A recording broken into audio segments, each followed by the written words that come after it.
Bueno, vamos a ir empezando porque andamos, si no, un poco con el tiempo algo justo y sería deseable que en esta sesión, como en las otras, dejemos un margen suficiente para un diálogo y un debate interesante. Voy a admitirme a hacer unas presentaciones de medio minuto porque, primero, todas las personalidades sentadas conmigo en esta especie de estrado improvisado son sobradamente conocidas y, segundo, como digo, para no alargarme más. Voy a seguir aquí el orden del programa, aunque no será el orden en el que dé la palabra, pero en primer lugar, por supuesto, a Joaquín Almunia. He visto que has sido un poco parcos con tu descripción de economía, pero bueno, ha sido vicepresidente de la comisión, claro, pues había que haber empezado con lo de vicepresidente, comisario. Doblemente comisario de Economía y también luego de Competencia, en dos áreas críticas, diría, de la construcción europea, del mercado único, etc. Evidentemente, la política creo que la conoce todo el mundo, ministro, dos veces ministro en los gobiernos de Felipe González, diputado, candidato a la presidencia del gobierno en el año 2000, es decir, amplísima experiencia política, profesional e europea. En cuanto a Alfonso Dastis, apareces como embajador en Hungría. No está mal, porque como Hungría ahora es un país tan particular dentro de la Unión, creo que es una pista interesante, ¿no?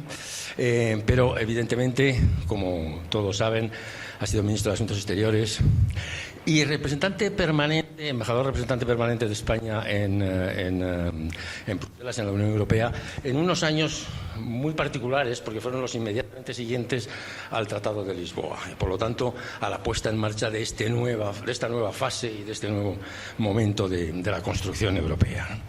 Y, por supuesto, Enrique Barón, muy poco se puede decir que no sea conocido. Resaltaré una cosa, es decir, que en el Parlamento Europeo no creo que nadie haya hecho tantas cosas como has sido tú, empezando por presidente. Ahí te falta, tienes un hueco, ¿no? Pero, en fin, has sido presidente de todas las comisiones importantes, presidente del propio Parlamento, fue también ministro con el gobierno de Felipe González. En cualquier caso, yo espero que esto sea algo que se repite en otros paneles, vamos a llamarles así. Estamos con personas, no solamente en este caso, de una altura especial en sus responsabilidades y demás, sino también en personas que pueden hablar en primera persona de lo que es la Unión Europea, de lo que ha sido el papel de España y de lo que puede ser en el futuro. Eso yo creo que es una oportunidad muy especial. Con todo el respeto al mundo académico, el mundo académico trata las cosas con una cierta distancia y es como debe de ser. En este caso, la aproximación a las realidades o a las futuras realidades es mucho más directa. Pero aquí termino ya mi intervención porque estoy comiéndome demasiado tiempo. Utilizando una especie de línea temporal, voy a empezar dando la palabra a Alfonso. Te toca empezar y luego seguiremos con Enrique Barón o con Almunia. Alfonso, por favor. ¿Puedo preguntarte cuánto...? Sí, perdona, eso es poco. Poco. Digamos 15 minutos. Vale, no, me parece estupendo. No, y tampoco yo me haya preparado mucho más. Gracias, Fernando. Para mí es un placer y un honor estar aquí contigo y con Enrique y con Joaquín. El curso es Aportaciones de España a la Unión Europea. Yo me considero ya de los antiguos, ¿no? De los veteranos. Y creo honestamente que España ha aportado mucho a la Unión Europea. Yo voy a empezar por una anécdota personal, que no sé sí es muy relevante, pero que a mí me hace gracia. Yo, al entrar en la carrera diplomática, en el Ministerio, estuve en la Asesoría Jurídica Internacional, de la que tenemos aquí un ilustre representante, y recuerdo que en el año 86, debía de ser, empezó en Madrid la regla de que por sol no se podía cruzar hasta las 8 de la noche. Y teniendo como teníamos nosotros el Ministerio en la Plaza de Santa Cruz, yo tenía que cruzarla para ir a mi casa, y yo decidía quedarme allí hasta las 8 de la noche. Estaba más solo que la una, evidentemente, y en esto, un día me llaman del gabinete del ministro diciendo que hay una asesoría, que hay que preparar el informe que hay que llevar al expediente para enviar al Parlamento la solicitud de autorización del Parlamento para la adhesión de España a la Unión Europea. Y ahí, como yo era el único que estaba, me lo encargaron a mí. Y ahí hice yo uno de los informes que se acompañaron a todo el expediente de este ingreso. Desde entonces, como decía, yo estoy absolutamente convencido de que España, no voy a decir que ha aportado a la Unión Europea más de lo que la Unión Europea nos aporta a nosotros, porque para mí es evidente que España, en fin, la democracia y la prosperidad se la debemos, si no en todo, en buena parte a la Unión Europea. Y yo soy un europeo convencido. Pero es evidente que España también aportó una savia nueva, y de esos temas en los que España aportó mucho, ya sea la política de cohesión, la ciudadanía, yo quería hablar dos palabras del espacio de libertad, seguridad y justicia, donde España yo creo que ha sido de los principales impulsores. El espacio de libertad, seguridad y justicia, en fin, la cooperación en justicia interior, se recoge, creo, por primera vez en el Tratado de Maastricht, pero, en fin, como campos en los que había que impulsar la cooperación. El tercer pilar, uno de los dos pilares, el más débil, diría yo, del templo griego que decía la Unión Europea en Maastricht, pero fue en el Tratado de Ámsterdam donde realmente se hace por primera vez realidad el espacio de libertad, seguridad y justicia, un espacio donde los ciudadanos europeos puedan circular libremente y donde esté asegurado juez ordinario previsto por la ley y esté garantizada su seguridad. Y España hizo en aquel Tratado de Ámsterdam, más famoso quizás por las peleas institucionales, pero muy importante por ese tema del espacio de libertad, seguridad y justicia, hizo innumerables propuestas por dos motivos. Uno, porque España entonces y ahora sigue siendo, creo yo, tiene un afán europeísta muy marcado, y por tanto creía honestamente que este era uno de los campos donde la Unión Europea tenía que progresar, pues para responder a las expectativas de los ciudadanos. Pero también por otros motivos que tienen que ver con el interés nacional. Y en nuestro caso, pues el tema del terrorismo de ETA, que nos llevó a presentar papeles por un tema que felizmente ya ha quedado olvidado, que era el asilo de los nacionales de los Estados miembros, tratar de impedir que un Estado miembro le diera asilo al nacional de otro Estado miembro, porque ponía en cuestión, digamos, la solidez jurídica y democrática de ese país. Y luego, posteriormente, también motivado por el tema del terrorismo, pero ahí ayudado la tragedia del 9 de septiembre, del 11 de septiembre, que es la euroorden, la orden de detención y entrega. Y luego también por otro, nuestras propuestas siempre estaban condicionadas por un pequeño problema bilateral que tenemos en el sur de España, que se llama Gibraltar, que felizmente espero que esté en vías de solución. Entonces España hizo aportaciones importantes ahí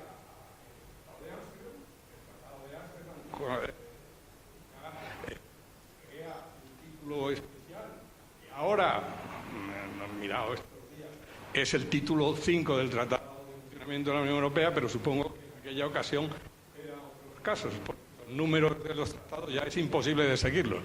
Yo me acuerdo de cuando los tratados empezaban en este ámbito por el K, K1, K2, K3, K4, etc. Pero ahora ya tienen números. Y entonces se pusieron ahí las bases para este espacio de libertad y seguridad.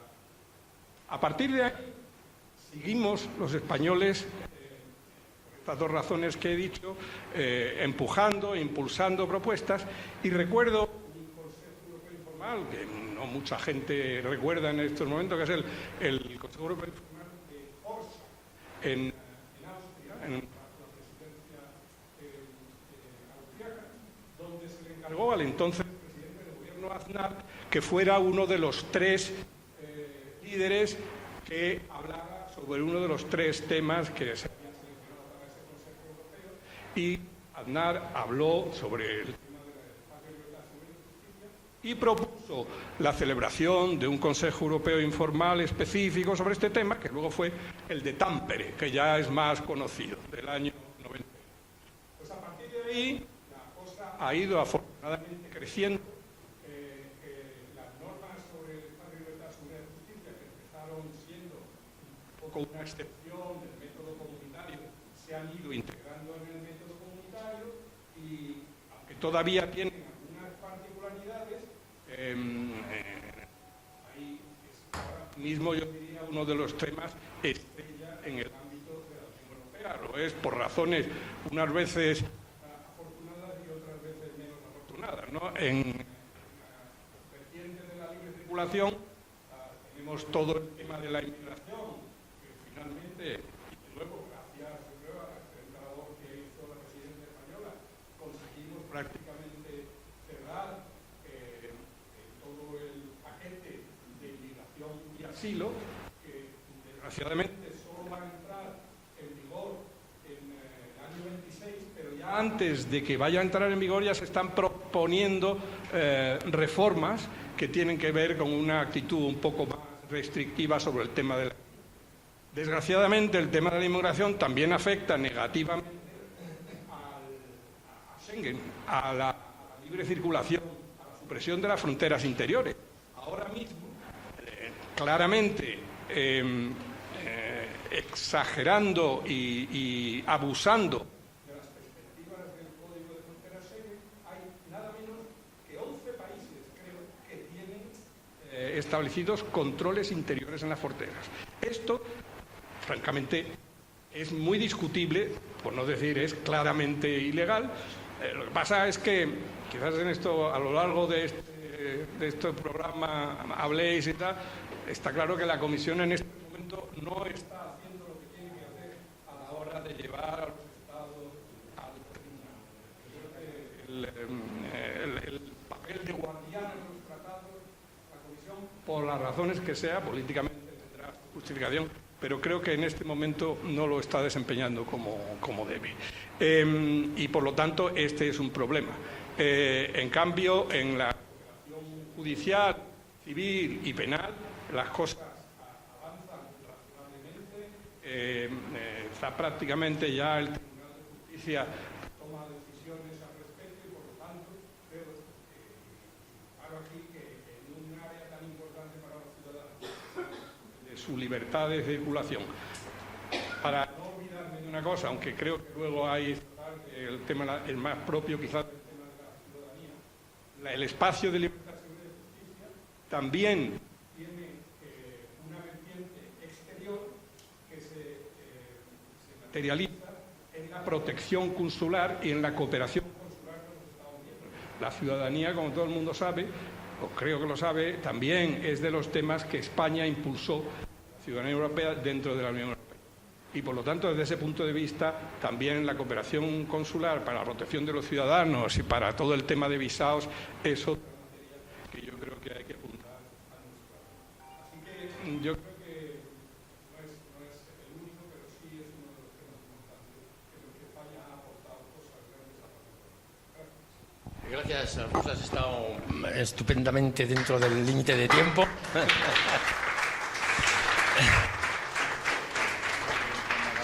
micrófono con una mano, por favor, que si no me tapáis la entrada de audio. Y si podéis intentar proyectar un poco más, por favor. Debemos de hacerlo así. A veces, o sea, no tenemos que tapar la entrada de...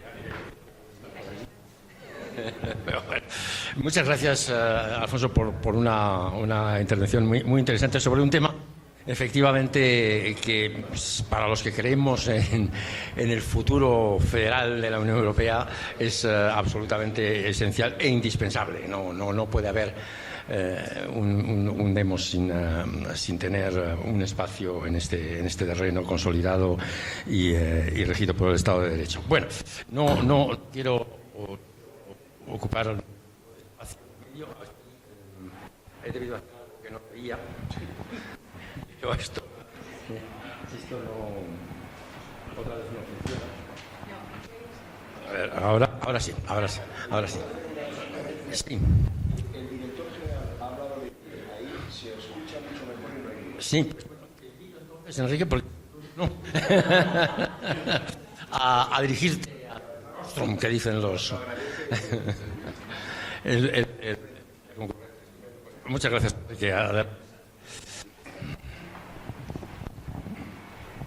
Bueno, ante todo, feliz cumpleaños, ¿no? 40 aniversario. ¿Quién nos lo iba a decir? Esto. Bueno, yo no voy a repetir el texto que envié, pero se inicia con una frase de Ortega y Gasset que la teníamos grabada toda nuestra generación, y yo diría que más generaciones de españoles.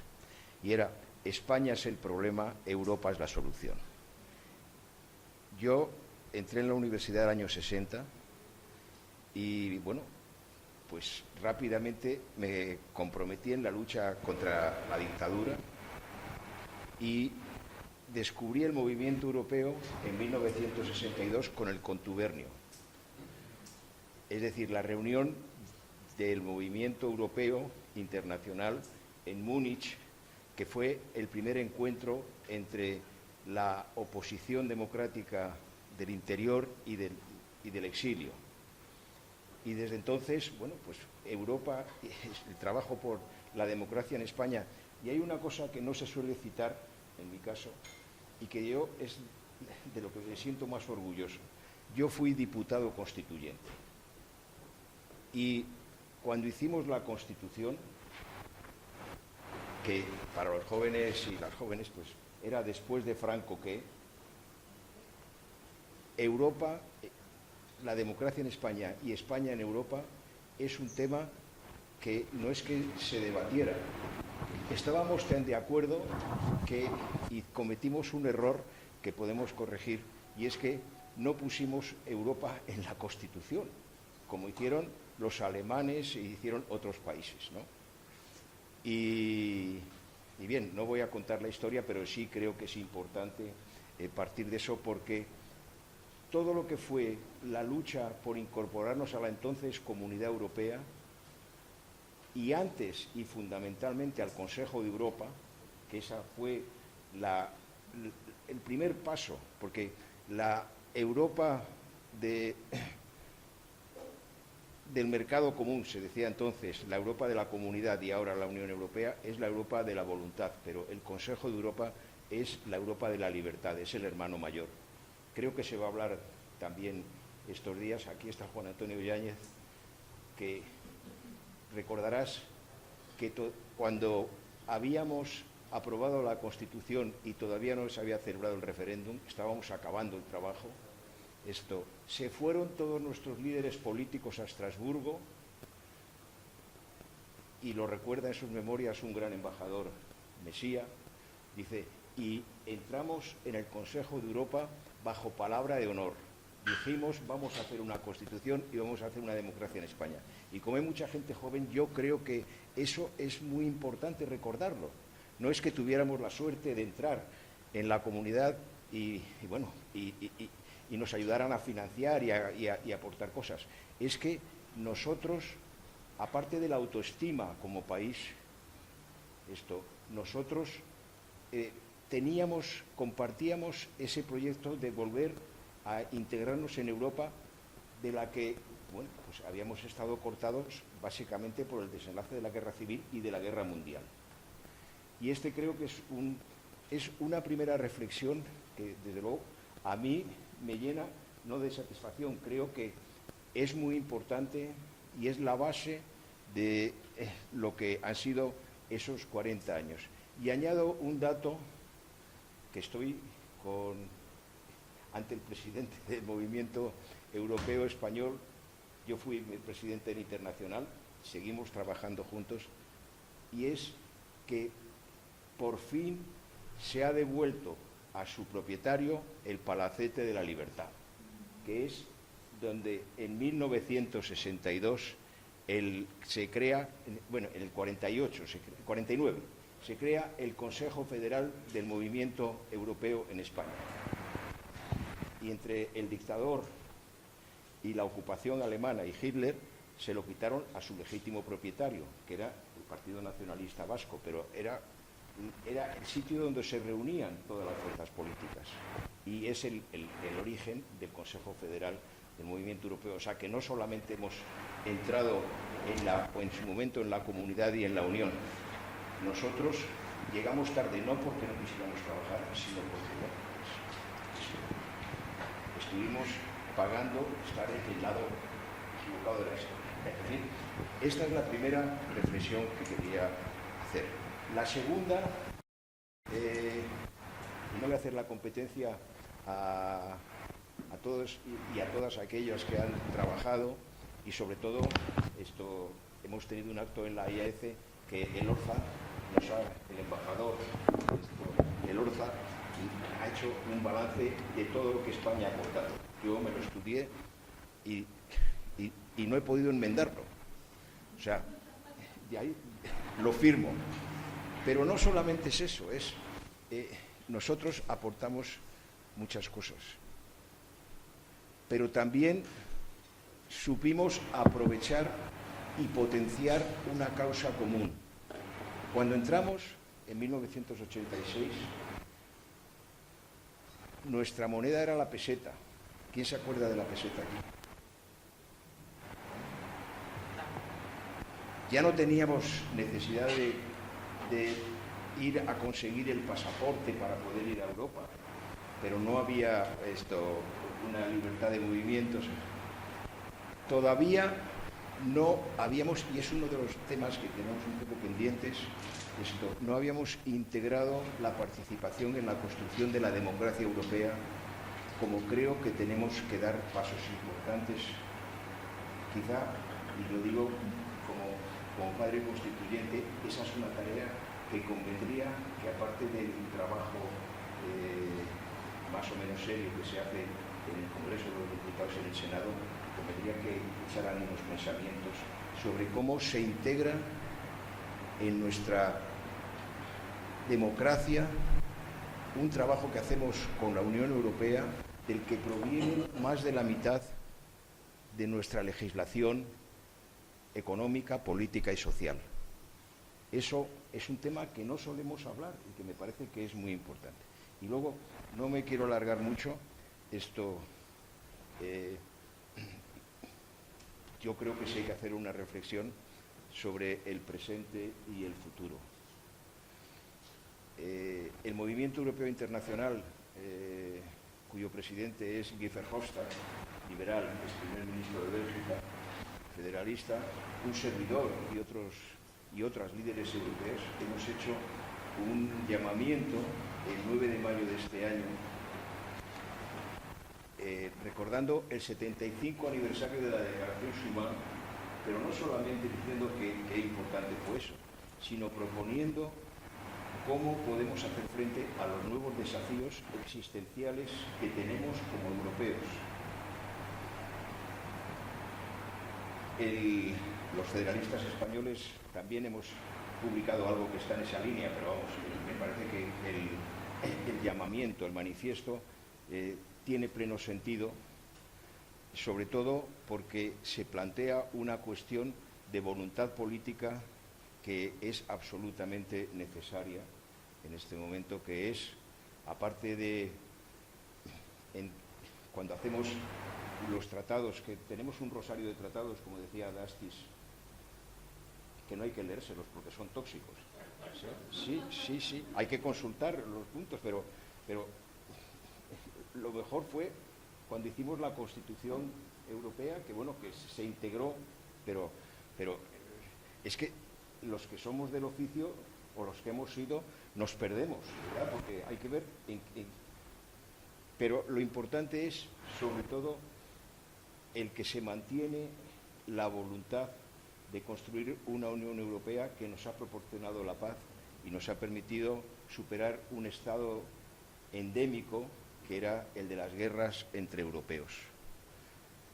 Ahora, no puedo decir que estemos en una situación ideal, porque hay un enfrentamiento entre una visión que defiende que nuestro objetivo es la Federación Europea, y de esto hemos debatido con Joaquín, no es una idea mía, es lo que, como concluye la Declaración Schuman, que dice que el objetivo, aparte de la paz, es hacer una Federación Europea. Los europeos hemos tenido imperios, monarquías absolutas, dictaduras, intentos de hegemonía y tal, pero bueno, en cuanto hemos empezado a federarnos en cosas concretas, hemos sido razonables. La alternativa, pues es la vuelta a la Santa Alianza. ¿Sí? Que la Santa Alianza, el Congreso de Viena, en 1814, cuando derrotaron a Napoleón y lo mandaron a Santa Elena, porque le habían mandado antes a la isla de Elba, el garante de ese congreso era el zar Alejandro I de Rusia, y era una vuelta al pasado. Hay en este momento uno que está tratando de emular eso. Bueno, tenemos una lucha por la supervivencia de una Europa democrática y federal, y ese creo que es un desafío muy importante. Y para no alargarme mucho, voy a referirme a lo que está pasando esta semana. Mañana es un día importante porque se va a votar una moción de censura a la presidenta de la Comisión Europea, a Ursula von der Leyen. Yo políticamente no soy de su familia, pero creo que ha sido una presidenta en su primer mandato que lo ha hecho pues, no solamente con mucha dignidad, sino que ha hecho una cosa muy importante, la lucha contra la pandemia, y un comienzo serio de conseguir que la deuda, que el endeudamiento se haga de manera solidaria y participando todos. Y ahora mismo tenemos un desafío que es pues, financiar el esfuerzo de defensa y de seguridad, y ahí creo que ese es un desafío muy importante, y al mismo tiempo de mantenimiento de un sistema multilateral político que está encarnado en algo que está en el Tratado de Lisboa, que es nuestra adhesión a los valores de las Naciones Unidas y de todo su sistema. Y para nosotros no es una cuestión de opinión, para nosotros forma parte del bloque constitucional europeo. Y yo creo que esos son de los desafíos que tenemos. Yo sobre la moción de censura, me llama la atención, es un diputado europeo, un eurodiputado rumano, que el primer lío que ha armado es en su grupo, en el grupo de los patriotas europeos, del que la gran abanderada es la actual primera ministra de Italia, Giorgia Meloni, con un gobierno que preside un gobierno que es un gobierno ecuménico, porque las tres fuerzas que componen el gobierno, cada una está en una familia política europea y vota de una manera diferente. El único cemento que tiene es el poder. Y ahí, como en Roma hay dos centros de poder, uno la República Italiana y otro el Vaticano, yo sí creo que en el momento actual, no solamente hablar de ese intento de romper esa gran coalición que es la que puede hacer funcionar Europa, entre el PPE, los socialistas y los liberales. La gran cuestión es eso. Y luego hay otro líder político importante, incluso a nivel mundial, como hemos podido comprobar en su elección, que es el Papa, que esta semana acaba de decir que lo que no se puede hacer es alimentar a los mercaderes de armas. Yo creo que ese es un mensaje que yo desde luego lo comparto y creo que también forma parte de la Europa que estamos construyendo, que todavía hay mucho camino que recorrer y mucho esfuerzo y sobre todo voluntad política para cambiar la historia, que la hemos podido cambiar e incorporarnos los españoles y hacer que eso que decía Ortega, hoy yo lo podría actualizar diciendo que España en Europa es la solución. Gracias.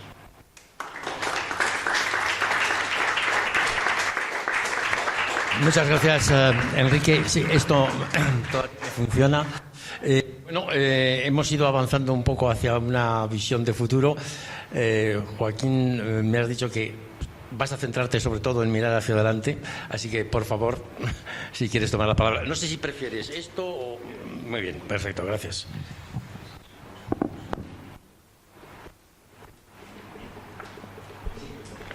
Buenos días. Muchísimas gracias a Patxi Aldecoa por haber organizado una vez más este curso en el Escorial, que no es el único sitio donde organiza cursos.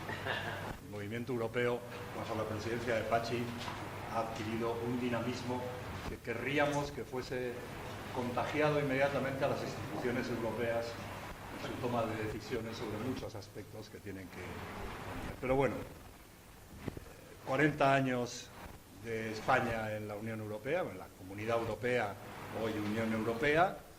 Yo creo que ha sido un éxito político evidente.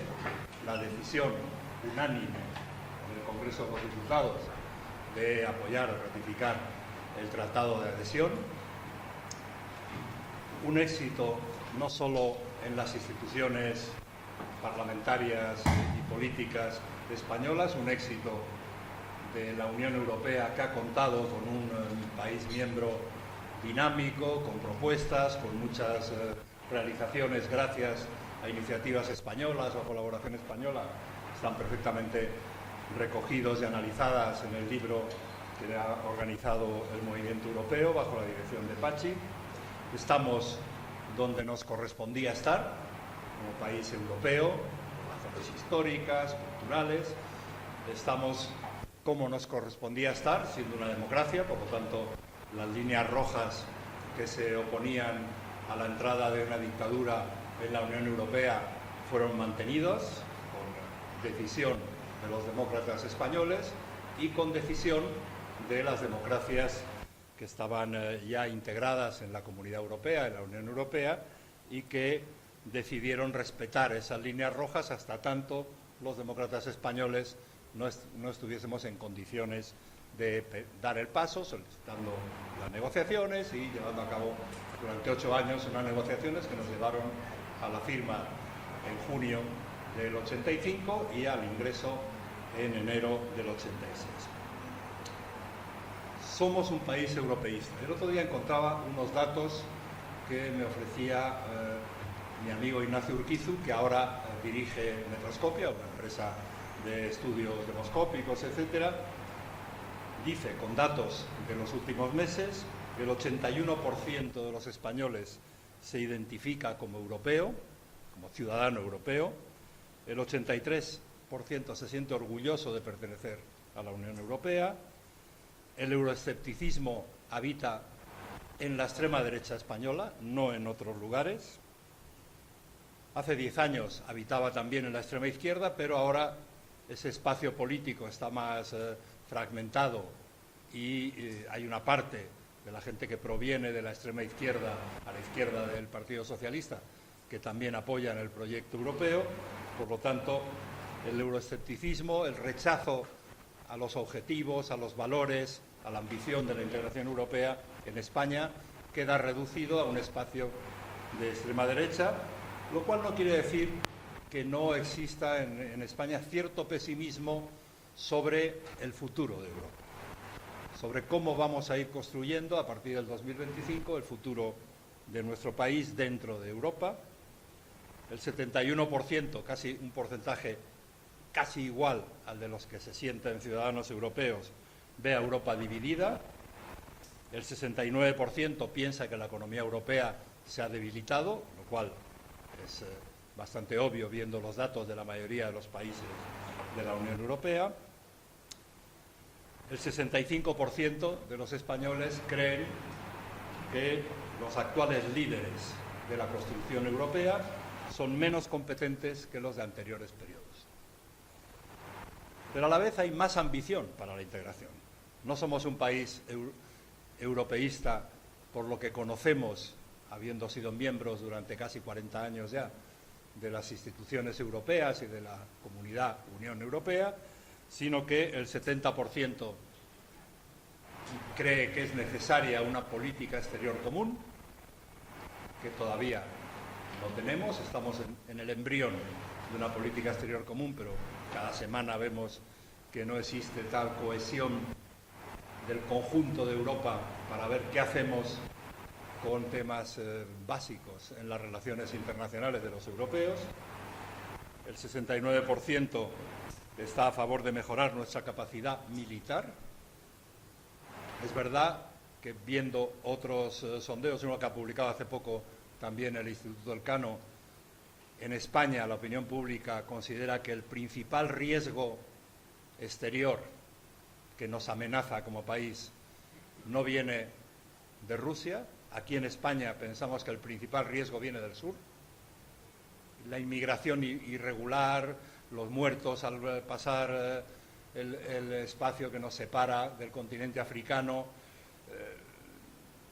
son un elemento que nos hace mirar a las amenazas que vienen del sur más de lo que miran otros países, la mayoría de los cuales miran al este, a Rusia, lo cual no quiere decir que no ignoremos el riesgo que nos supone la amenaza rusa. Tiene misiles que nos pueden llegar en 15 minutos desde donde los lancen a territorio español, pero en todo caso nuestra visión exterior no solo es una política exterior no suficientemente cohesionada con el resto de los europeos, sino también una política exterior cuyas prioridades actuales no coinciden exactamente con nuestros riesgos, con nuestra visión de las amenazas que tenemos y que requieren una acción exterior europea más decidida. Y luego, a pesar de nuestro europeísmo, todavía seguimos siendo en España muchos ciudadanos, seguimos escuchando, viendo o sintiéndonos como ciudadanos, el que muchas de las cosas que se deciden, se debaten y se deciden en las instituciones europeas, Bruselas. Y muchas veces no nos sentimos partícipes de las decisiones de Bruselas, a pesar del Parlamento Europeo que votamos cada 5 años, a pesar de que nuestro gobierno está representado en el Consejo, a pesar del peso importante, y no solo por la vicepresidenta Teresa Rivera en este momento, con competencias muy importantes, sino por el peso de funcionarios españoles y del servicio exterior, con muchos españoles en lugares relevantes, etcétera, etcétera. Seguimos considerando algo que tenía sentido antes de la integración, pero que todavía está ahí en las intuiciones, a veces no con razones, pero sí como intuición, como sentimiento, de que lo de Bruselas, cuando se decide algo allí, se nos dicta desde allí. No nos sentimos plenamente partícipes de la toma de decisiones en las instituciones europeas, y lo estamos. Somos partícipes como los demás Estados miembros. Bueno, la Unión Europea, segundo punto que quiero abordar, no es ahora como era en 1985, cuando firmamos el Tratado de Adhesión hace 40 años.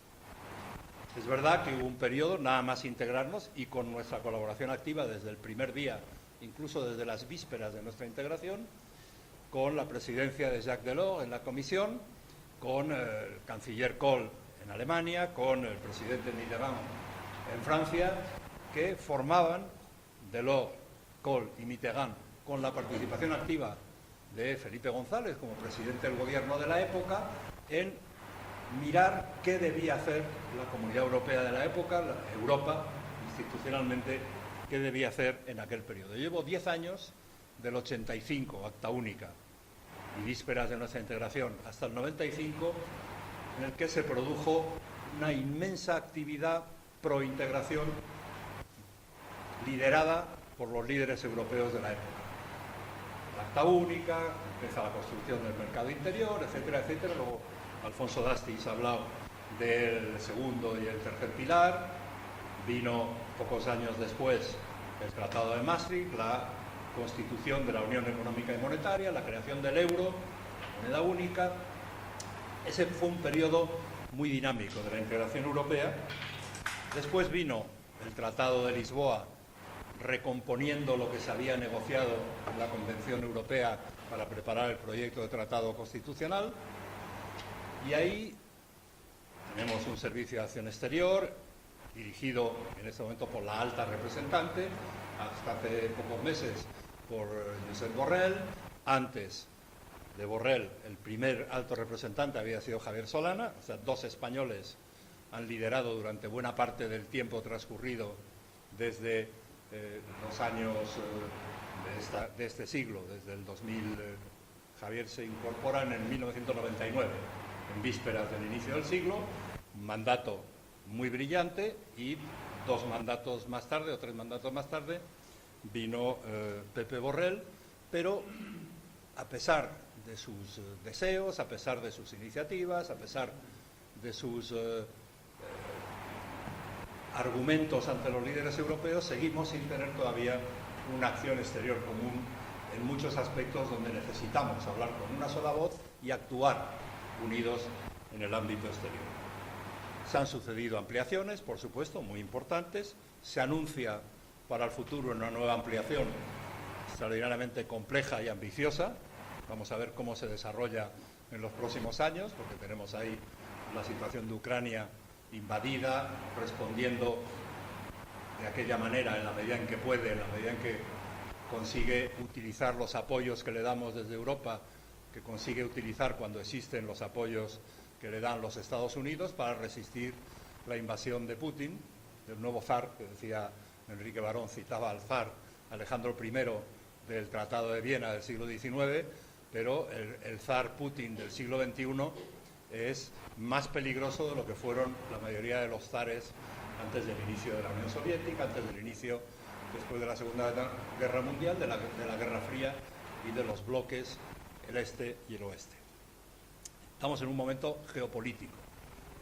Eso quiere decir que los territorios, los países, las regiones, tratan de defender sus intereses intentando saltar por encima o ignorar las reglas del multilateralismo, a veces las reglas del derecho internacional, las reglas de la Carta de Naciones Unidas.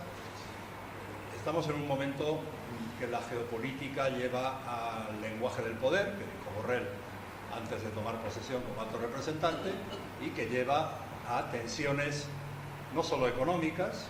Estamos viendo estos días si negociamos algo razonable con Estados Unidos, vamos a ver si es posible con Trump. Estamos con el poder de China, que emerge a finales de la década última del siglo XX y que se integra en la Organización Mundial de Comercio en el año 2000, pero la integración de China tiene ventajas comerciales, ventajas económicas que debemos aprovechar, pero tiene riesgos evidentes para la estabilidad mundial en la medida en que es un enorme poder que trata de disputar la hegemonía mundial con Estados Unidos y que nos deja a los europeos, en ausencia de esa política exterior común y en ausencia de una capacidad de defender nuestra seguridad con medios de los que nos fiemos, esa hegemonía mundial en pelea entre Estados Unidos y China, sin una relevancia clara de Europa, de la voz europea, nos dejan una complicada para los próximos años.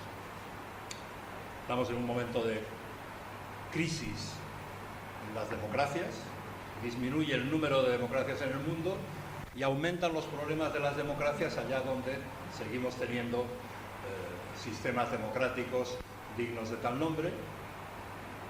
Eso es un problema que lo vemos no solo fuera de las fronteras de la Unión Europea, lo vemos dentro de muchos países de la Unión Europea, donde populismos, básicamente de extrema derecha, no quieren ya destruir la Unión Europea, quieren corromper el funcionamiento de la Unión Europea desde dentro, lo cual es una dinámica que nos crea problemas en nuestras democracias nacionales y que nos crea problemas de cómo responder unidos a los riesgos para nuestras propias democracias, no solo a los riesgos de la caída del número de democracias fuera de las fronteras europeas, sino cómo responder nosotros como europeos, porque nuestros valores no se pueden interpretar, no se pueden desarrollar, nuestros principios no pueden ser creíbles si no somos capaces de consolidar la solidez de nuestras democracias. Vivimos un momento de fragmentación de la globalización, etc.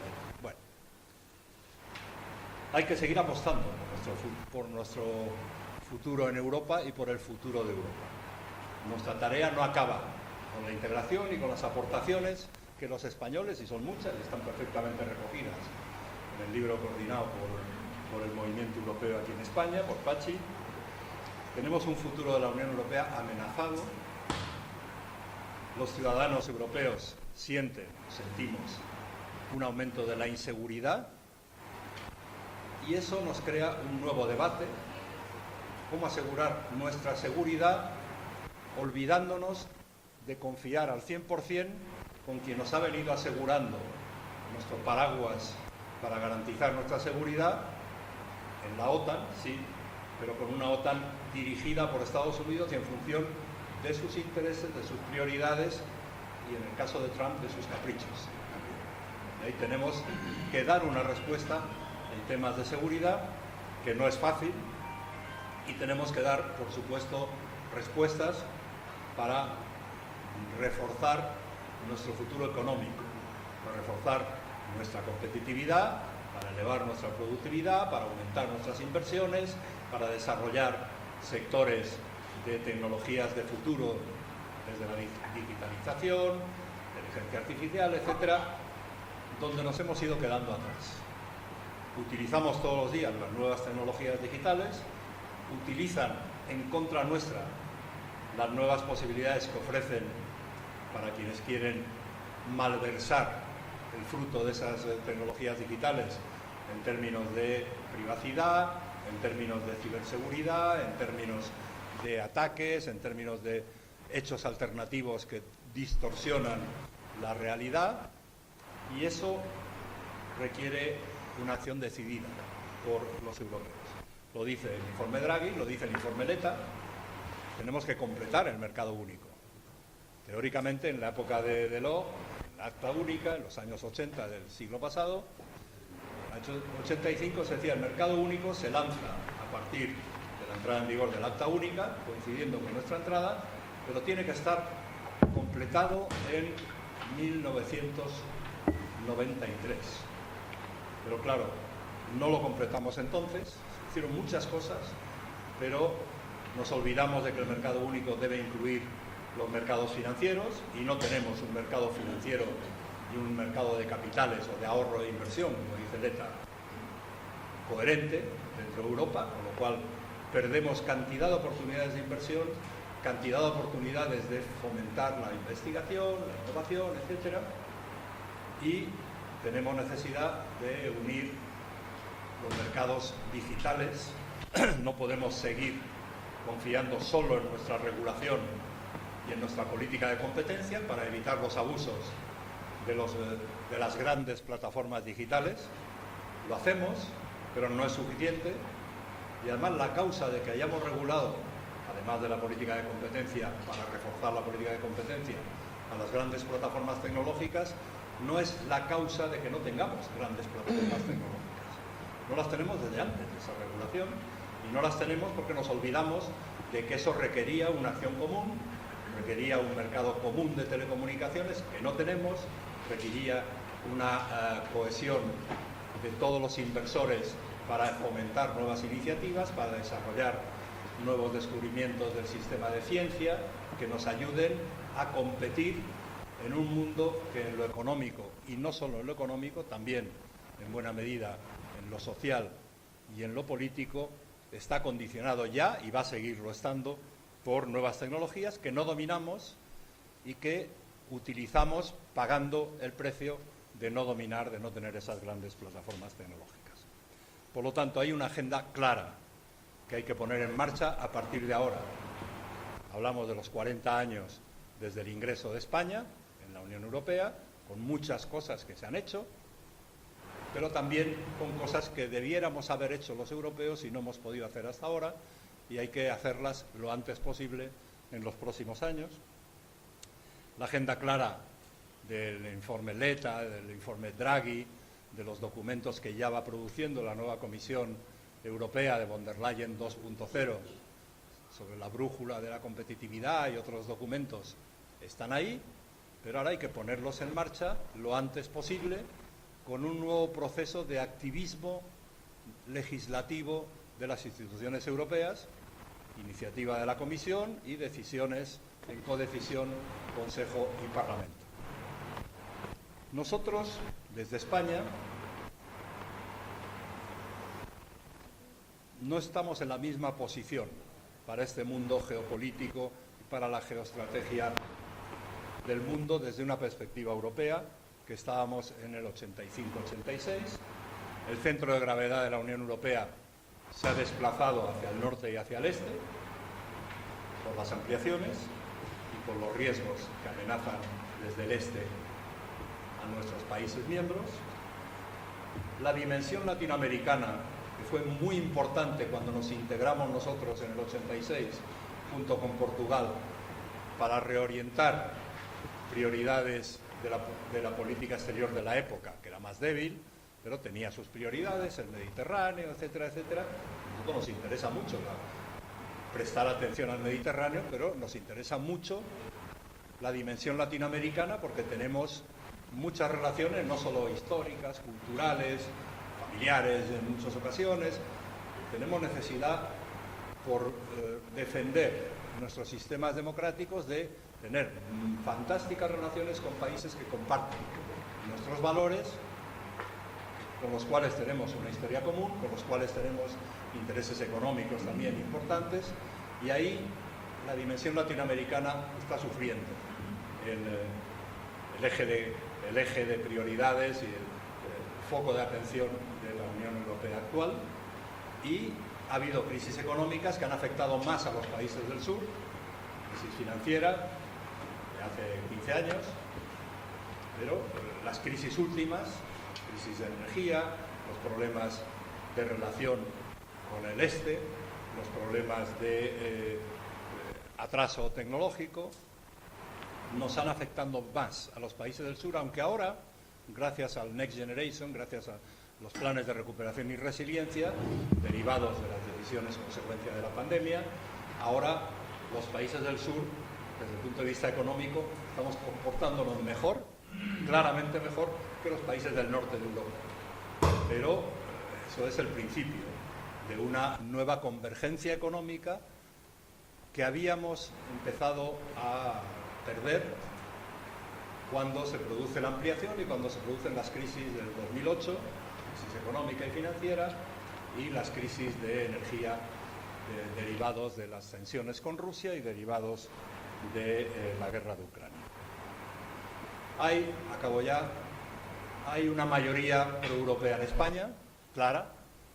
Hay una mayoría proeuropea en el Parlamento Europeo que permitió la elección de von der Leyen frente a la presión de grupos de extrema derecha que han aumentado su participación, pero tenemos una duda, una interrogante sobre cuál es la mayoría que sostiene en el Parlamento Europeo a la Comisión Europea. Porque von der Leyen, por las razones que sea, Enrique Barón, coincido contigo, en su primer mandato fue fantástico. Los primeros 5 años de ella como presidenta de la Comisión, fantásticos. Con muy buena relación, además, con un gobierno que no compartía sus ideas, su ideología, como es el gobierno español, de Pedro Sánchez. Pero ahora von der Leyen y el grupo parlamentario del Partido Popular Europeo en el Parlamento Europeo, con el Weber el bávaro, que lo lidera el partido y lidera el grupo parlamentario, cae en la tentación de utilizar alternativamente otra mayoría posible, que es pactar el Partido Popular Europeo con la extrema derecha. Tiene 3 grupos parlamentarios, pero que sumados los 3 grupos con el grupo parlamentario del PPE europeo, le dan también posibilidad de ganar votaciones en el Parlamento Europeo, y eso lleva a poner en cuestión los avances en materia de lucha contra el cambio climático, poniendo en riesgo el cumplimiento de objetivos que tiene fijada la Unión Europea de descarbonizar la economía española y la economía europea de aquí al 2050, dentro de 25 años, 0 en términos netos de emisiones de CO2 y de otros gases contaminantes a la atmósfera. Eso Teresa Rivera sabe bien en su gestión como vicepresidenta de la Comisión actual, las tensiones que hay para poder seguir avanzando en la lucha contra el cambio climático para cumplir los objetivos europeos. Y tenemos otro debate muy complicado, que es la inmigración. ¿Qué política común de inmigración necesita Europa? Los europeos necesitamos inmigración. No solo la que tenemos, sino la que vamos a necesitar para los próximos años, por razón del envejecimiento de la población, del declive demográfico, por muchas razones. Pero no existe una política común de inmigración, existen decisiones, pero no una política común, y ahí el Partido Popular Europeo duda, porque en algunos países se está gobernando con populismos de extrema derecha, y en otros países, algunos de ellos muy importantes, Francia y otros, no digamos ya la situación de Italia y otros países donde ya está la extrema derecha gobernando o cogobernando, pero el futuro, mirando al futuro, necesitamos recomponer una mayoría cohesionada, proeuropea, y que no sea una mayoría anti-inmigración que genere desarrollos de malas orientaciones, de dudas sobre nuestros valores fundamentales y de dudas sobre la cohesión social, que tiene que ser el componente que acompañe al crecimiento económico, al aumento de la productividad y a todos los demás objetivos que están bien definidos. Y esas son las tareas en este momento del futuro. ¿Compartimos nosotros? Sí, hemos compartido, comparando nuestros intereses generales españoles con los intereses generales del conjunto de la Europa a la que nos integramos hace 40 años, y seguimos teniendo una identidad, una cohesión, una afinidad clara con los objetivos definidos por la estrategia europea para los próximos años, pero tenemos algunas dudas sobre que los propios objetivos definidos en los informes Letta, Draghi y en las decisiones de las instituciones europeas apoyando esos informes, más las condiciones para reforzar nuestra seguridad y aumentar nuestra autonomía estratégica, vaya a tener en otros países europeos, en otros líderes europeos, en otros parlamentos europeos, una cohesión y una coherencia con lo que consideramos que son nuestras prioridades. Y ahí está una interrogante desde mi punto de vista para el futuro, a ver qué dice la opinión pública española, qué decimos los españoles dentro de 10 años, dentro de 15 años, dentro de 20 años, cuando estemos celebrando el 50 aniversario del ingreso de España en la Unión Europea, celebremos el 60 aniversario, a ver qué decimos sobre nuestra cohesión interna como europeos y nuestra satisfacción por el hecho de formar parte de la Unión Europea. Eso tenemos que trabajar, y tenemos que trabajar activamente el movimiento europeo, los partidos políticos, los líderes de opinión en otros ámbitos, la sociedad civil, las fuerzas sociales. Tenemos que seguir trabajando igual que trabajamos para tener una inmensa satisfacción por el hecho de ser miembro de la Unión Europea desde hace 40 años. Muchas gracias.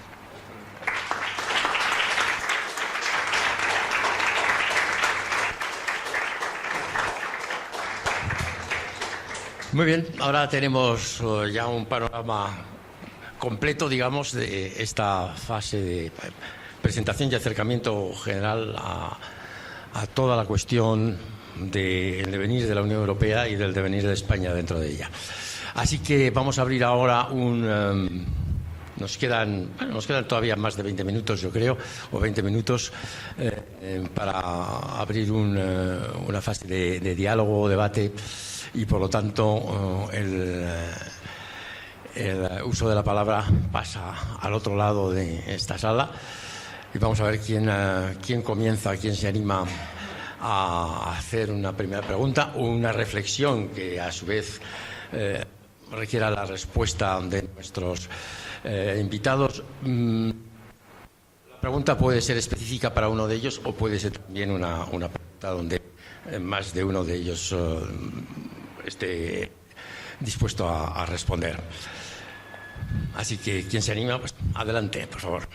No sé, nos comandamos de micrófonos. Sí, pero ¿cómo hablan? Venga.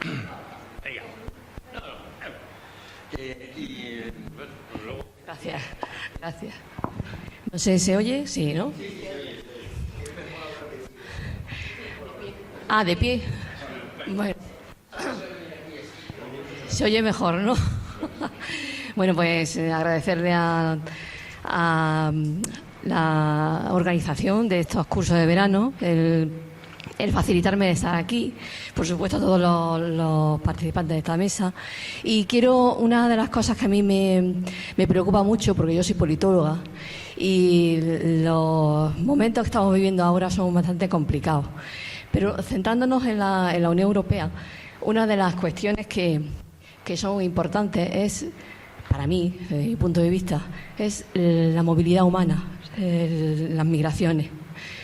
¿Qué pasa cómo ven ustedes el futuro o cómo se puede encajar el futuro de una política migratoria que para mí creo que es un tema de Estado y sobre todo de Estado de la Unión Europea?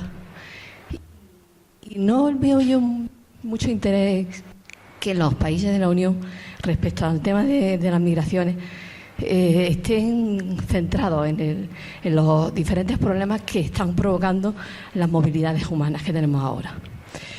Y otra pregunta más, si puedo hacer, es el tema de Gibraltar, que ha salido. ¿Cuál es la visión futura de la Unión Europea respecto a las políticas que se van a llevar a cabo con el Reino Unido respecto al tema de Gibraltar, que es un tema que nosotros lo tenemos ahí pendiente de hace mucho tiempo, sobre todo a nivel político? Gracias. Gracias. Bueno, sobre la cuestión de migración... Bueno, yo soy Virtudes Pérez, y trabajo en la Universidad de Granada. Como he dicho, soy politóloga, muy interesada en el tema de las migraciones. Mi tesis doctoral fue sobre el tema de las políticas migratorias. Y aparte, bueno, el segundo tema también me preocupa por lo que estamos viviendo. Bueno, muchas gracias. Yo creo que casi mejor conservar el micrófono y ya lo pasaremos yo lo doy, ¿no? al Venga. siguiente, ¿no? Entonces, yo no sé, Joaquín, habías tú ya introducido el tema de las migraciones y esa problemática. No sé si quieres añadir algo más, ¿no? Es verdad, necesitamos el micrófono. Estamos un poco escasos. Bueno, me quedo aquí y voy repartiendo. No, es para... Gracias. No soy experto en políticas migratorias, sí sé que es un desafío enorme. Tenemos una evolución demográfica hacia el envejecimiento. Ahora está bien, los que tenemos ya 70 y tantos años, 77 en concreto, estamos encantados de que aumente la esperanza de vida mientras tengamos condiciones de poder seguir hablando y venir aquí a un curso al Escorial o irnos a una playa y que no nos dé miedo la ola. Pero tenemos una dificultad enorme de poner en común políticas migratorias europeas. Claro, si queremos mantener Schengen, la libertad de circulación de las personas dentro del territorio de la Unión Europea, y más con una perspectiva de ampliación futura, tenemos necesidad de esa política común de inmigración para la inmigración en términos de que llegan con papeles o consiguen los papeles al llegar y quieren trabajar y quieren prosperar en su vida.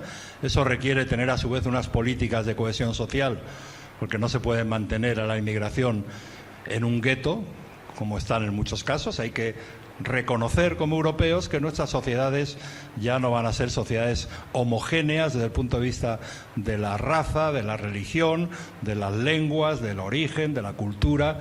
Tenemos que defender una sociedad del siglo XXI que, como necesita que venga gente de fuera para ayudarnos, necesita organizar de manera diferente la movilidad social, no poniendo trabas por razón del origen de las personas y, por supuesto, luchar contra la inmigración irregular, contra los que se oponen al asilo de personas que tienen necesidad de escapar de su país de origen por razón de guerras, por razón de persecución política, etcétera, etcétera. Es una inmensa tarea, pero es imprescindible.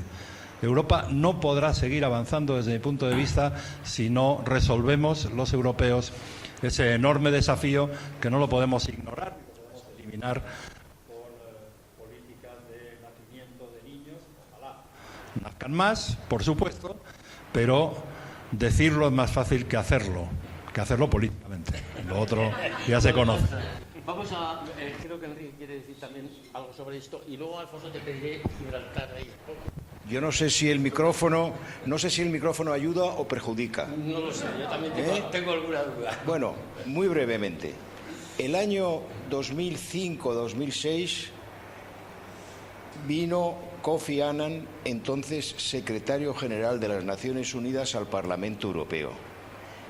Hizo un discurso, bueno, que se aplaudió, pero dijo una cosa que no sé si tuvo pitos y palmas, pero hubo un silencio elocuente. Dijo: Europa necesita por lo menos entre 40 o 50 millones de personas en edad de trabajar para poder mantener su prosperidad y el Estado social de derecho y el Estado del bienestar. No hubo muchos aplausos, ¿eh? Bien. España, y no voy a entrar en el futuro, España el año 2000 éramos 40 millones. Ahora mismo somos 49,5, 50. No por entusiasmo demográfico de los españoles, ¿eh? No digo que la primera vez que se ha podido hacer el amor libremente, pues no han decidido no tener hijos. Pero bueno, sí. No, es que hay que hablar las cosas así. Yo vengo de una familia de 8 hermanos. Bueno, no había televisión, no había cine. Cine sí. Bien, habían salido de la guerra. Bueno, pues esa España no existe. Y hemos construido la democracia y el Estado del bienestar, bueno, con una aportación, y ahí tenemos un privilegio, sobre todo latinoamericana, que se han integrado. Y cuando hablamos de la integración, siempre se habla de la francesa, de la británica, la española, que no ha sido de los gobiernos solo, ha sido de las autonomías. Por ejemplo, lo de Canarias es muy significativo. Esto ha sido de los ayuntamientos y se han ido integrando y son ciudadanas y ciudadanos españoles. Yo creo que en eso no solamente hay que hablar del futuro europeo. España es un ejemplo y creo que hay que defenderlo. Y luego no se trata de poner puertas al campo. Es un argumento demagógico muy utilizado, no solamente en Europa. Vemos lo que pasa en Estados Unidos, ¿eh? Ahí el voto del temor, el voto de la discriminación tal, bueno, se tiene casi garantizado jugando al miedo. Yo esta semana pasada he visto que una señora de apellido holandés dice que hay que echar a 8 millones de emigrantes en España. Pero hombre, por Dios, tendrá que especificar si son extracomunitarios o comunitarios, porque también le tocaría a ella. Vamos a intentar tener un poco de razón. Muchas gracias. Alfonso, Yo ¿quieres? voy a pequeña contribución al tema de la inmigración, y hablaré sobre Gibraltar, no sé si podré hablar, pero en fin. Sobre el tema de la inmigración, también muy brevemente, en Europa ahora mismo, y no es nuevo, hay una gran división. Yo lo digo con conocimiento de causa porque estoy en un país que encabeza, digamos, el frente anti-inmigración. Son defensores. La inmigración en Europa es claramente necesaria en términos económicos, pero crea un problema de identidad, crea un problema político. Y los húngaros, y con ellos muchos otros, Austria, Alemania, en fin, todo, no quieren que haya más inmigración. Y por lo tanto, yo veo muy difícil que la Unión Europea vaya a tener una política de inmigración. Antes, al principio, he dicho que el Pacto de Inmigración y Asilo, que prácticamente se culminó en nuestra presidencia, antes ya de que vaya a entrar en vigor el año próximo, en junio del 26, ya se está modificando para introducir las llamadas medidas innovadoras, para ser más restrictivo en materia de inmigración. Y yo creo que por ese camino es por donde se inclina Europa. Nosotros, estoy totalmente de acuerdo con Enrique, tenemos un privilegio.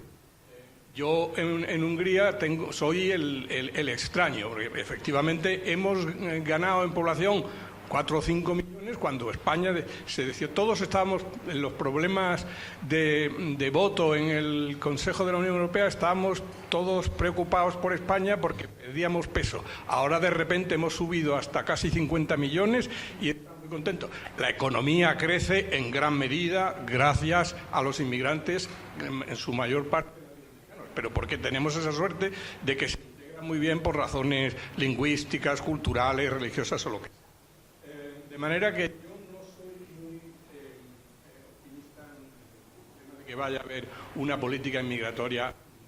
Respecto al tema de Gibraltar, bueno, ha habido un principio de acuerdo, que todos estamos esperando los textos para examinarlo y pero para darles la bienvenida, yo en su momento, yo no digo que yo sea el padre de la fórmula, pero ya defendí el tema de la prosperidad compartida. Yo soy de la zona, soy de Jerez, en fin, la zona la conozco bien y creo que es absolutamente imprescindible que haya un acuerdo sobre este tema. Como en tantas otras cosas, yo siempre pensé, yo pensaba que iba a tardar más. Yo creía que no iba a haber un acuerdo sobre Gibraltar. Parece que lo voy a ver. Yo solo espero que las expectativas se cumplan y que tengamos un acuerdo que nos permita mantener naturalmente nuestra reivindicación, pero asegurar una economía compartida y una libre circulación dentro de las reglas de la Unión Europea. Muy bien, muchas gracias. Antonio, te voy a dar la palabra aquí, luego aquí, y ¿quién más? Bueno, me quedo con esto de momento, Juan Antonio. Yo creo que con el tema de Hungría se cumple un poco aquella, creo que era la doctrina Genscher del paraguas, ¿no? Uno abre el paraguas, pero resulta que luego hay unos cuantos más que se meten debajo del paraguas. Bueno, Juan Antonio, por favor. ¿Puedo hablar aquí o...? Tengo una pregunta fundamentalmente para Joaquín Almunia. Hace unos 25 años, quizá, o 20, te escuché una intervención que me pareció, como siempre, brillante y muy estimulante. Se trataba de la cohesión económica y social, que España, como es bien sabido, bajo la Unión González y el Tratado de Maastricht, impulsó considerablemente.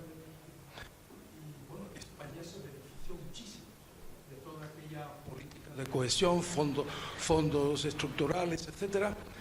Entonces tú arguías que había funcionado muy bien para España desde el punto de vista del desarrollo de las infraestructuras, pero que había que cambiar el foco, que había que pasar a otra fase que sería más relacionada con la tecnoestructura, más que con la infraestructura, si recuerdo bien. Junto con las de ciencia, tecnología, innovación, etcétera. Que España tendría que aspirar a liderar ese movimiento en Europa, hombre, para todo el mundo, pero obviamente pensando en transformaciones económicas, industriales, etcétera, en España. Me gustaría que, al cabo de casi un cuarto de siglo de aquella intervención tuya, ¿qué ha quedado de todo eso?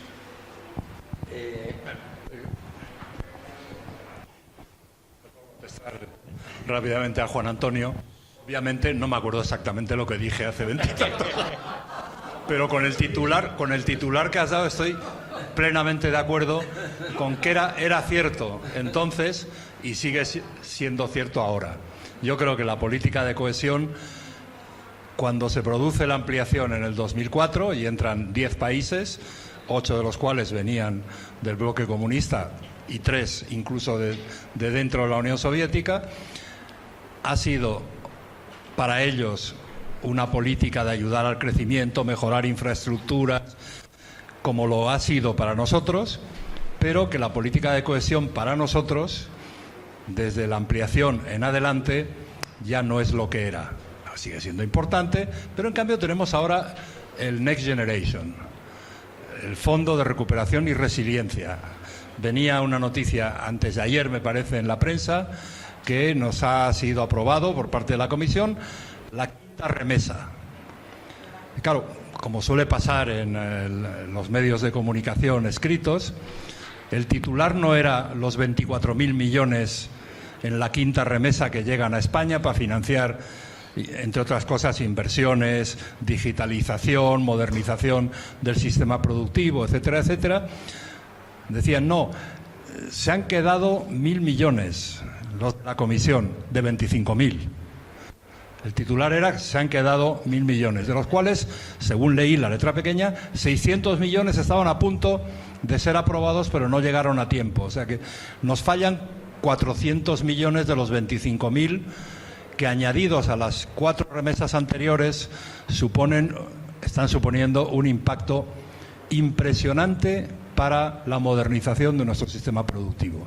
Es decir, lo que no conseguimos en los 20 años que vienen del 2004 hasta ahora de la política de cohesión, que ha ido fijando sus prioridades en las de los nuevos Estados miembros, como es lógico, pero en cambio ahora el Fondo de Recuperación y Resiliencia, si lo miramos en sus resultados dentro de 5 años, en 2030, estoy convencido de que nos va a suponer un impulso muy importante para elevar nuestra productividad, mejorar nuestra capacidad de innovación, ayudar a empresas innovadoras, ayudar a jóvenes empresarios, mejorar la capacidad de utilizar por parte de nuestras pequeñas y medianas empresas todas las nuevas tecnologías que están a disposición de las grandes. Las grandes empresas en España tienen el mismo nivel de productividad que las grandes empresas europeas.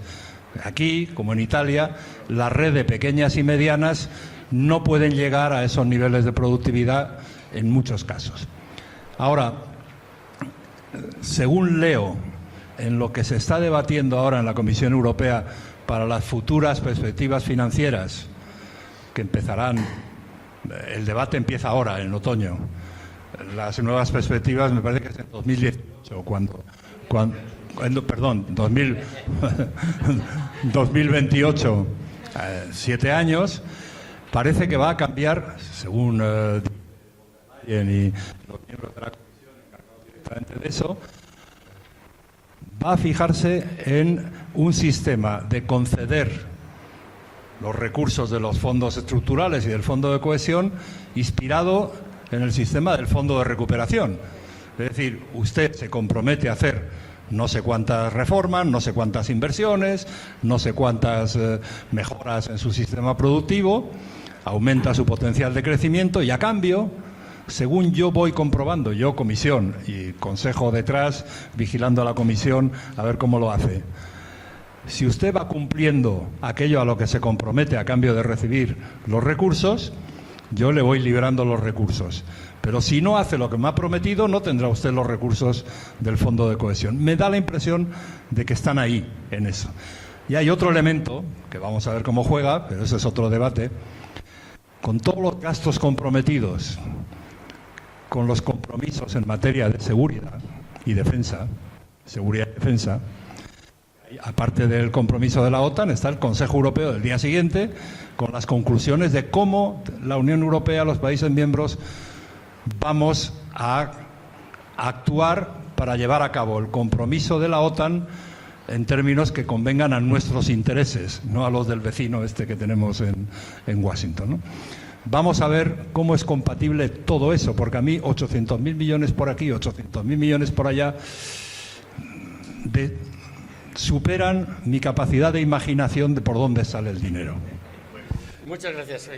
Yo creo que tenemos ahora... bueno, aquí hay... Sí, estabas... Sí. Bueno, estaba él antes. Bueno, voy a ser muy rápido. Soy Eduardo García Cancela, investigador de la Complutense. Tengo dos preguntas para el embajador Dastis. Estuviste en Bruselas cuando se produjo el referéndum del Brexit. A 2025, el acercamiento del Reino Unido a la Unión Europea, ¿cómo lo evalúa? ¿Hasta dónde cree que puede llegar, ¿no?, esta negociación de un acuerdo de libre comercio?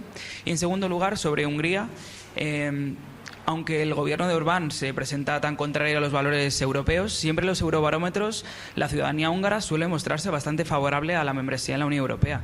También a la luz del multitudinario orgullo de Budapest de hace unas semanas, ¿cómo cree que está calando en la sociedad húngara esta postura de sus gobernantes? Gracias. Gracias. Si nos traes el micrófono, por favor. Aquí hay que venir. Gracias.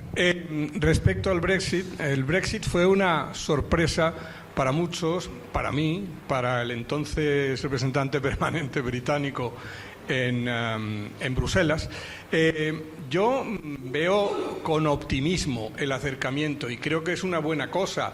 Evidentemente, en fin, para mí fue una sorpresa, entre otras cosas, porque con los británicos habíamos estado negociando su estatus y habían conseguido un acuerdo que, a mi juicio, a veces iba demasiado lejos e incluso con concesiones, en fin, no muy compatibles con la Unión Europea, pero, en fin, habían conseguido un estatus en que estaban estaban dentro, pero con todos los opt-outs que querían. Pero era una cosa, y lo que fue asombroso, y fue por una populista, pero en fin, bien orientada, fue que salió el no.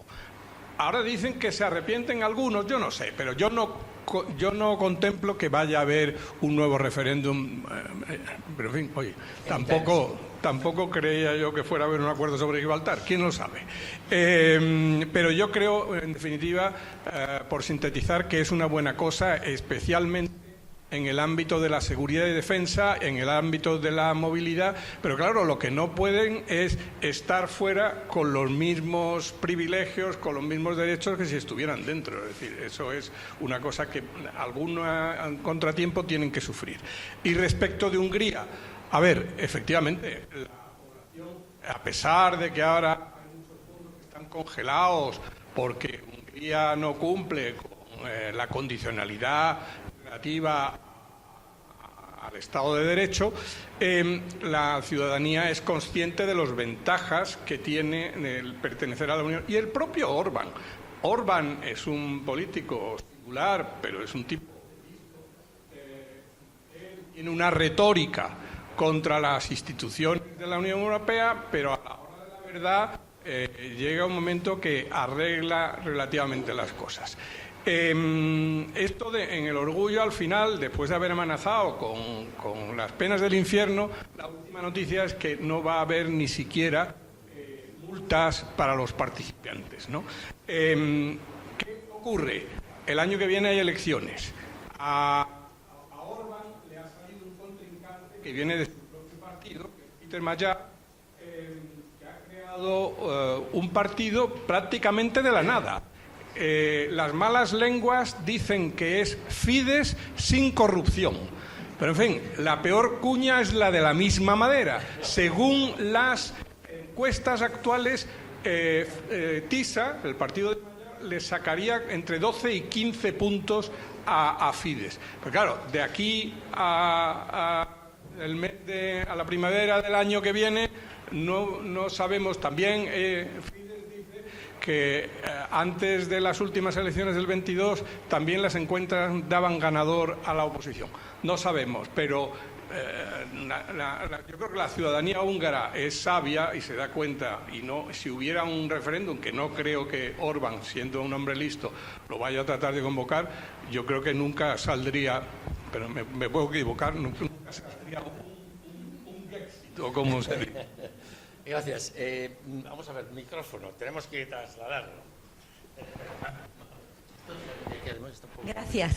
Bueno, soy Maricruz Arcos, Consejo Andaluz del Movimiento Europeo, y tengo que decir lo primero que yo estoy orgullosísima, no de ser europea, que también, sino de Europa, de lo que ha sido, de lo que tenemos ahora mismo y de esta generación que lo habéis hecho posible. Y que nosotros, los de mi generación, lo veíamos como un sueño y vosotros erais se alcanzara y que España haya tenido una votación esencial en lo que ahora mismo es Europa. Si parto de ahí, me he visto de bandera, de Pineda, todo el día los valores europeos.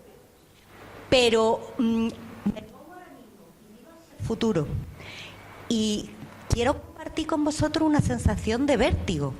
Sobre todo porque llevo varios años escuchando, pues desde 2017 por ahí, escuchando que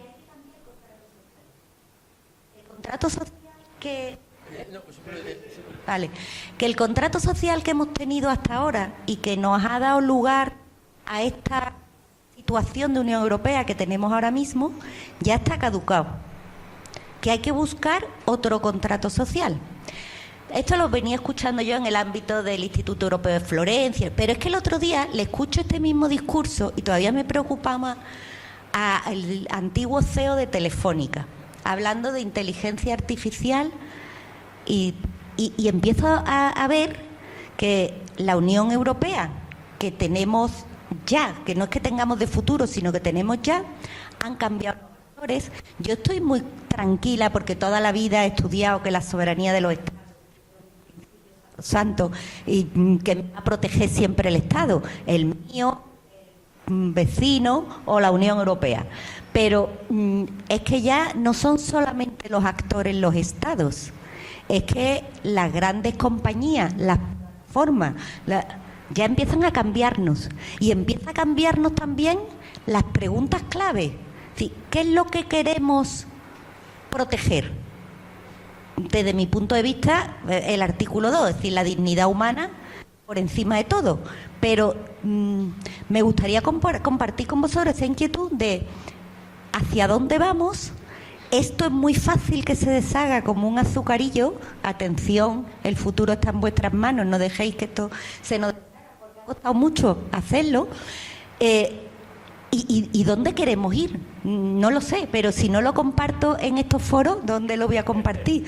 Así que muchas gracias por pensar esas cosas conmigo. Gracias. Yo creo que esto pueden responder, pero voy a empezar por Enrique, quizás que llevas callado ya un buen rato. Entonces, quizás si quieres empezar a dar una primera reflexión sobre esta. Hombre, bueno, en primer lugar, oye, Maricruz, gracias por el piropo colectivo. No sé si los piropos ahora mismo son ya ortodoxos, pero vamos, que hablen bien de uno, aunque sea bien. No, esto, bueno, el futuro está por escribir, lo tenemos que escribir nosotros. Es decir, que yo creo que ese contrato social, te veo muy rusoniana, pero yo no creo que el contrato fundamental que está recogido en la Declaración Schuman, que fue una negociación muy compleja, Schuman lo leyó, era tan revolucionario que no se atrevió a ponerlo sobre la mesa del Consejo de Ministros. Es que hay que ponerse el año 1950. Estaba esperando, esto para la juventud, era un democristiano de Lorena que había sido soldado, oficial, profesor y abogado del segundo Reich alemán, porque Lorena estaba ocupada. Y cuando pudo volver a ser francés, bueno, pues francés, y fue ministro de Exteriores y primer ministro. O sea, lo tenía claro porque lo había vivido, era una especie de monje laico. Y está en proceso de beatificación. Sí. Ya casi conseguido. Bueno, pero los que redactaron eso eran básicamente los ayudantes de Jean Monnet, que eran los judíos discriminados por Vichy. Etienne Hirsch y el otro, bueno, no me viene. Y Pierre Louis, que a ese le conocí yo. No, es que yo creo que la Declaración Schuman es un contrato no solo social, es la base constitucional. Y luego, no la retahíla de tratados, la Carta de Derechos Fundamentales y la primera parte que se aprobó en la Convención Constitucional, la primera parte que era la innovadora, porque luego se metió esta cosa que se llama el acervo comunitario, que son 300 y pico artículos. Bueno, yo creo que sigue estando vigente. Lo que pasa es que hay que darle un nuevo impulso, que es un poco lo que, como ha acabado Joaquín, que yo en eso no lo puedo mejorar, pero es la voluntad de seguir viviendo pues en paz y con prosperidad y hacer que nuestros valores, como decía Piury, recuerdo que me lo comentó y además lo decía mucho, decía, bueno, dice, es que es la causa más noble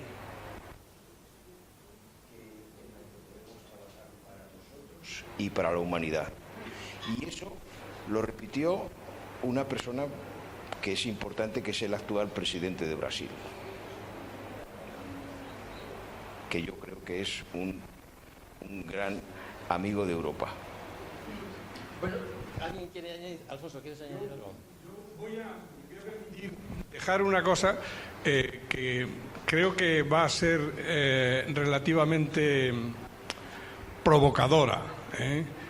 Yo no creo que haya que cambiar el contrato social. Porque además el contrato social, y sobre todo los términos que tú lo has formulado, de los valores, los 12 valores que hay en los artículos 2 y 3 del Tratado de la Unión Europea. Bien, pero lo que no podemos hacer, lo digo por la crisis que hay ahora mismo y los impulsos para tratar de ganar competitividad, etcétera, lo que no podemos hacer es sorber y soplar al mismo tiempo. Europa no va a tener la competitividad de los Estados Unidos, porque la gente dice que teníamos el mismo nivel y hemos bajado al 50%.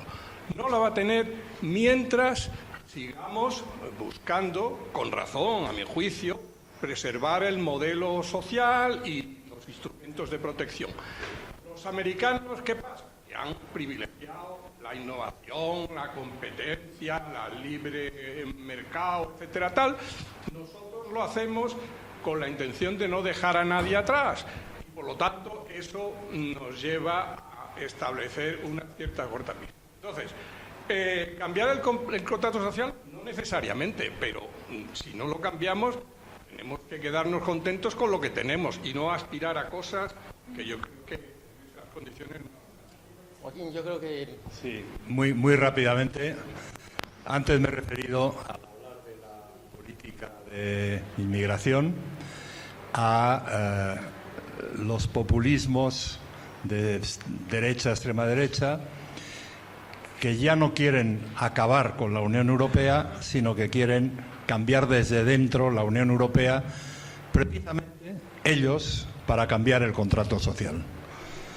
Y el contrato social, estado de bienestar, aparte de libertades democráticas, etcétera, protección de derechos humanos, estado de bienestar, tiene sus dificultades y una de las dificultades es hacer partícipes a los inmigrantes que necesitamos tener de lo que a nosotros nos gusta del estado de bienestar, que es la sanidad, la educación, las pensiones, el bienestar de la población, las oportunidades de movilidad social, etcétera, etcétera.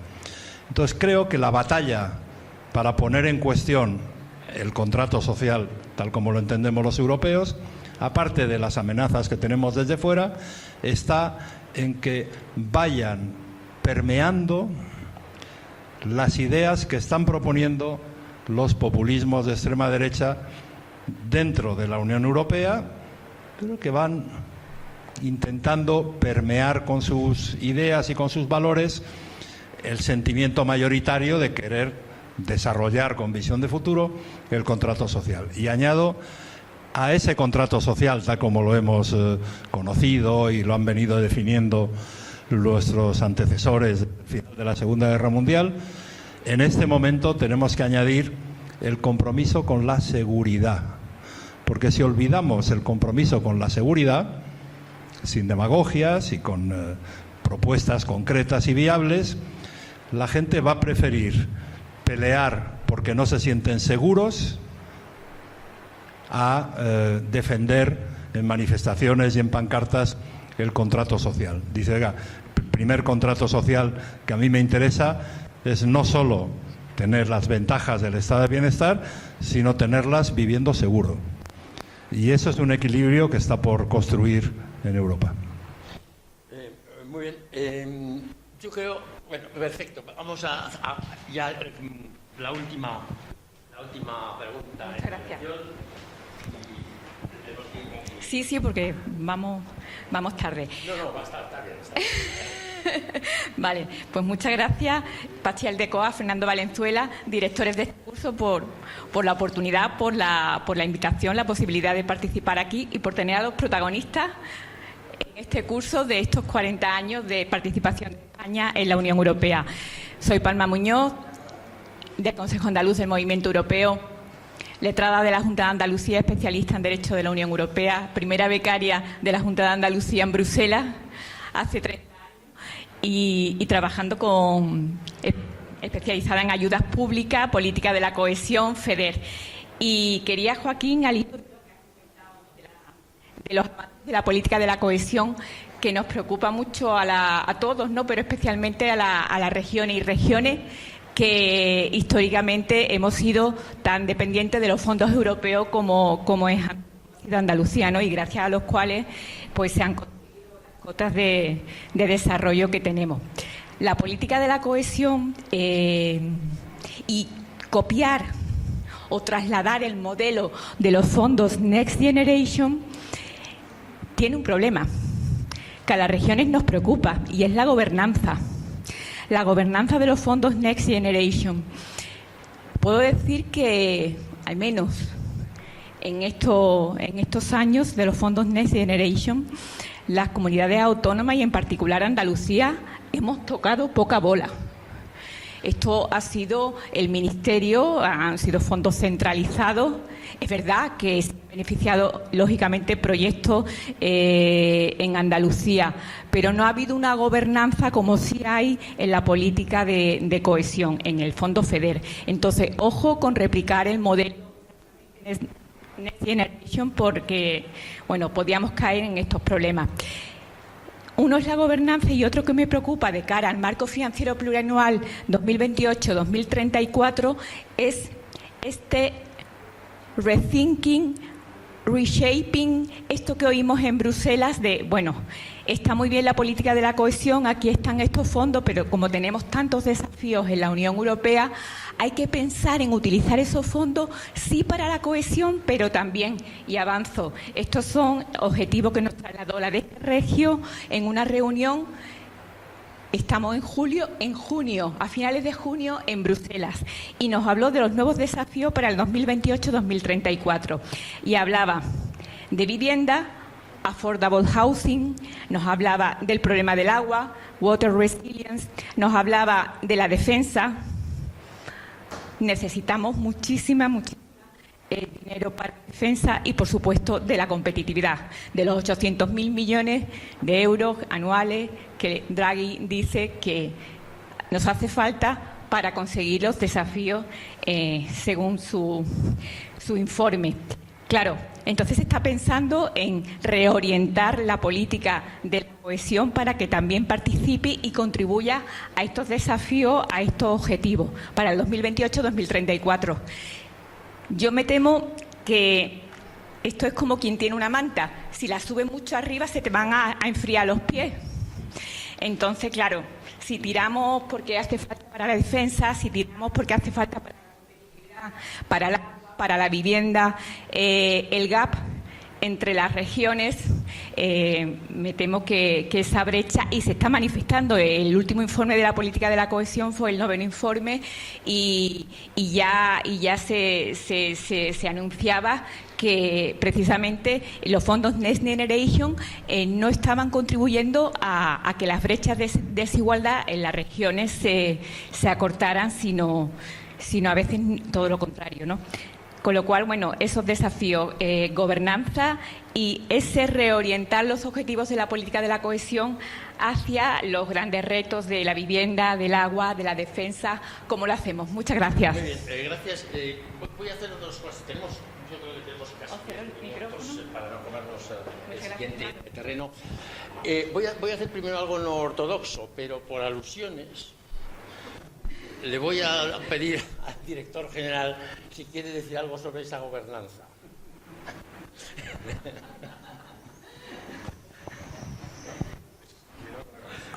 Sobre gobernanza, pues hay un tema muy importante que está debatiendo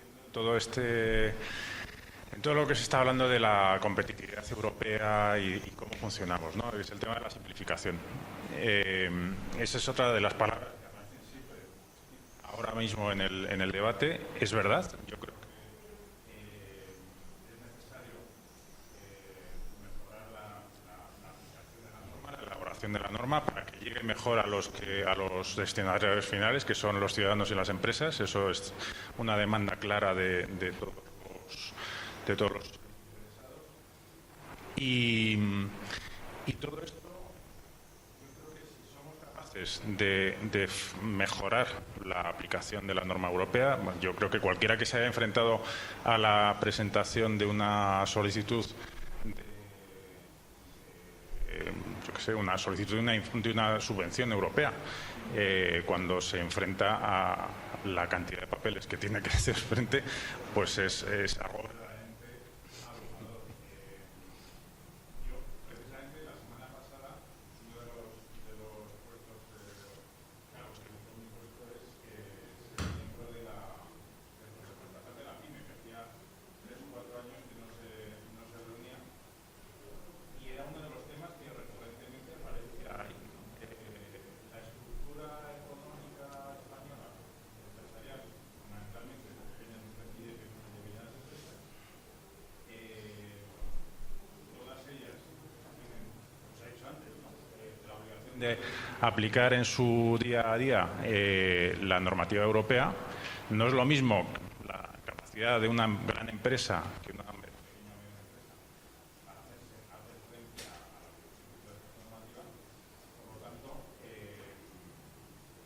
hace falta un esfuerzo que estos dos informes Draghi-Letta y la estrategia de mercado interior que se ha publicado ahora en mayo, que va a ser el punto de partida para esta legislatura, hacer un trabajo de gobernanza, de aplicación de la norma, de simplificación y de facilitar a los ciudadanos y las empresas que puedan llevar a cabo la aplicación de los que hemos marcado, ¿no? Gracias. Bueno, ahora paso, quizás inicio aquí. Curiosamente creo que no he escuchado en todo lo que llevamos dos palabras que se llaman recursos propios. Porque como estamos hablando de escasez de fondos, a lo mejor podríamos... Sí. Ojalá hubiésemos hablado de recursos propios. Lo que hay de recursos propios es una parte muy, muy pequeña de las perspectivas financieras de los presupuestos anuales de la Unión Europea, por desgracia. La mayor parte siguen siendo las contribuciones de cada país en razón del PIB respectivo, ¿no? ¿Por qué no se habla tanto de recursos propios? Y mira que se ha intentado por mucha gente, informes sobre los recursos propios, documentos, think tanks, academia, porque los Estados miembros no quieren tener a la Comisión Europea, al presupuesto europeo, al albur de los recursos que ellos envíen. Y es un fallo. Ojalá en algún momento se pueda llevar a la práctica lo que se ha escrito tantas veces, se ha declarado tantas veces deseable, para que exista una Unión Europea más cohesionada, más eficaz y más comprometida con los ciudadanos europeos y no solo con los miembros del Consejo Europeo. ¿Queréis añadir alguna cosa? No, yo únicamente felicitarla y agradecerla por el tema que ha mencionado. Yo creo que son los dos temas que se van a empezar a discutir ahora. Hay estados, yo no sé, del plan nacional, ¿no? Quieren seguir con el enfoque regional y luego el reparto. Siempre al principio de toda discusión sobre las perspectivas financieras, siempre el reparto del dinero, y siempre hay quien quiere quitar el dinero a la cohesión, con lo cual es una guerra que, en fin, empieza en el otoño y ya veremos cómo acaba. Yo solo voy a añadir una reflexión de un gran experto alemán en cuestiones financieras, Rudolf Hilferding, que decía que el que vive fuera del presupuesto vive en el error. Me parece bastante verdad. Sí. Bueno, yo creo que hemos llegado, ahora sí que hemos llegado al final, porque si no ya vamos a empezar a pisar el terreno, el tiempo del siguiente panel. Muchas gracias a todos, muchas gracias por supuesto a los intervinientes en primer lugar, pero también a la participación del lado de la sala. Creo que ha sido una discusión y una información muy relevante y muy interesante para tener elementos de juicio en los tiempos en los que estamos, que son complicados. No digo lo de complejos porque estoy harto ya de oír la complejidad, pero son bastante difíciles. Gracias a todos, muchas gracias en especial a vosotros, a Alfonso, y vamos a descansar 5 minutos, yo creo, y pasamos al siguiente.